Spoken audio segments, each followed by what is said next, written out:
Now, here in Nigeria, police in the capital Abuja have arrested 12 suspects in connection with the robbery that led to the tragic deaths of Arise News anchor Somtochukwu Crystal Maduagwu and security guard Barnabas Danlami. The incident occurred at Unique Apartments, Katampe district on September the 29th.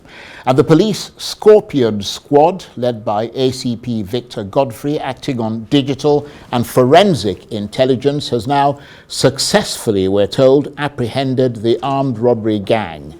During interrogation, one suspect confessed to shooting the security guard when he tried to prevent them from gaining access, while another suspect admitted attempting to hold and restrain Sommie as she fell from the three-story building.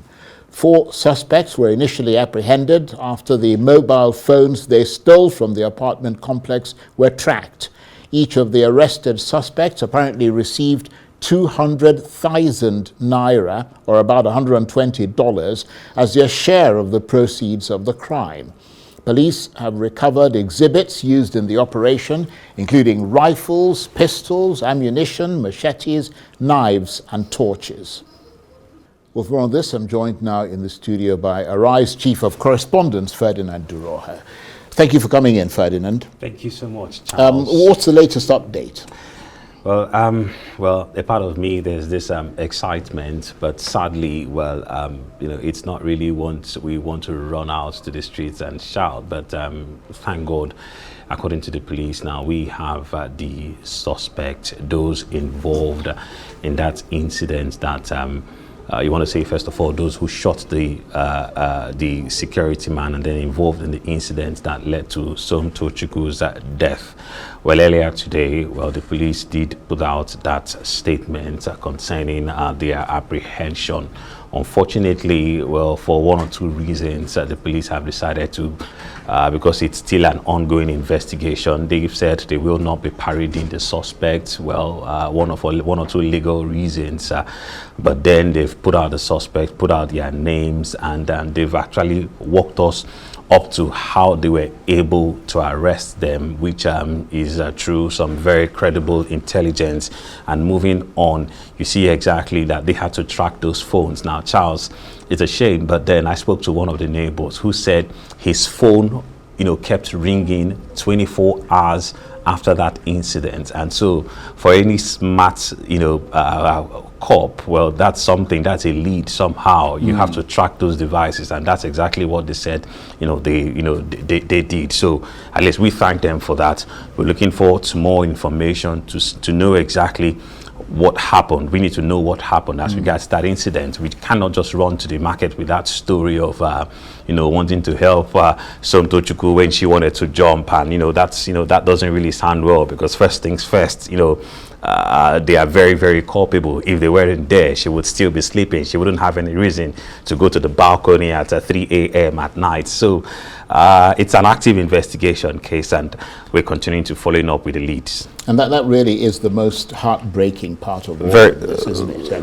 Very, very, very, very. But then, as the family members, just a couple of days back, Barnabas, the security man who was shot to death, was laid to rest, by his colleagues. He works for the Vigilante Group of Nigeria. And then we're talking about the interment of Somtochukwu next week. And truly, this is going to be some sort of a respite for the family.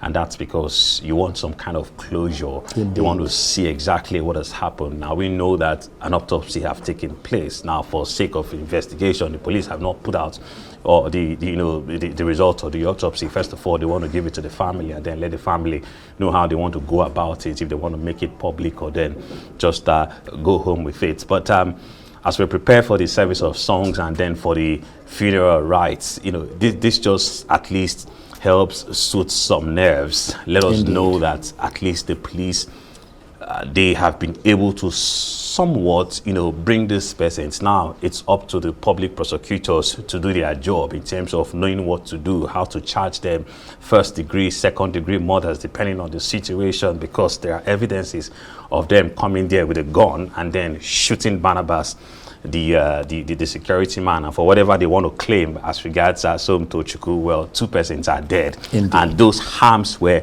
immediately caused by those persons. So we expect that we'll follow up on this, and then expect that an active prosecution will go on. But first of all, the police have told us earlier today that there are still some things, there are still some confirmations that they hope to make, because I already have spoken to some of the neighbors to indeed find out if the police have reached out to them.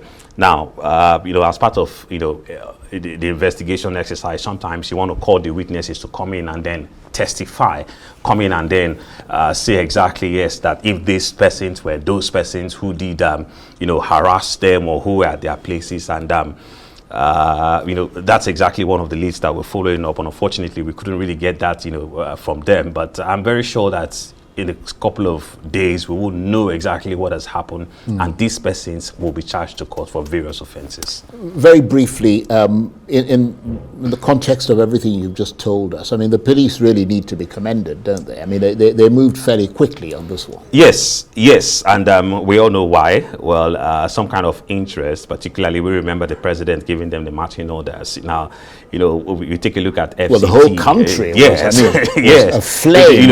You take a look at it, and lots of persons also, asked questions about how safe the FCT is, if this will just be happening just a couple of meters to Maitama, and then from Maitama, the 3-arm zone is not too far from here, and then the villa. So, it raised lots of questions.